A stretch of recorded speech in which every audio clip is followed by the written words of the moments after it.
C'est vrai qu'avec ce groupe Dynamique Sociale, moi j'ai eu vraiment l'impression de monter réellement en compétences, d'avoir une vision beaucoup plus globale et j'ai envie de dire éclairée des écosystèmes. J'ai fait connaissance aussi avec le monde de la recherche parce que j'avais quand même un certain nombre d'a priori en fait.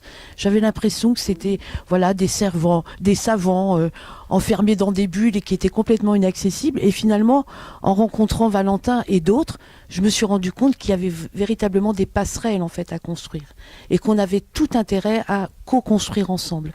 Et du coup, dans la chef d'entreprise que je suis aujourd'hui, j'ai une vision beaucoup plus stratégique en fait du développement de graines de pays sur sa dimension micro, ce que je sais faire en tant que de terrain, mais sur sa dimension macro en fait. Et je pense que c'est le principal apport du groupe Dynamique Sociale. Il y en a bien d'autres, hein, entre autres les apports humains. La question de la rencontre, elle est fondamentale.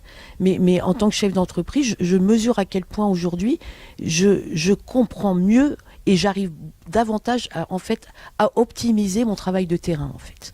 C'est vraiment un des principaux apports.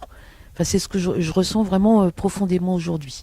Et puis j'avais juste envie de dire que ce que j'ai appris aussi, c'est que tout simplement, quelquefois, il faut prendre du temps pour gagner du temps.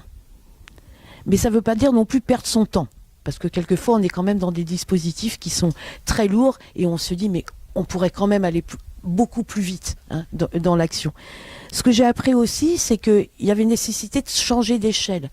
Moi, je suis plutôt un acteur local et avec le groupe Dynamique Sociale, j'ai compris que finalement, graine de pays, si la graine voulait grandir et devenir une jolie plante, il fallait qu'elle s'associe en fait à des réseaux beaucoup plus larges que là où elle habite. Ce que j'ai compris aussi, c'était la nécessité de sortir de l'entre-soi. C'est confortable d'être entre soi. Mais finalement, ça produit rarement de l'innovation.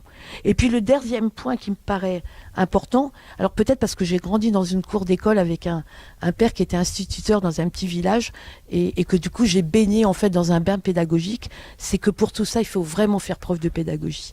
Et il faut finalement accompagner au changement. Et je pense que c'est l'essentiel du travail qu'on a à construire, à transmettre aujourd'hui.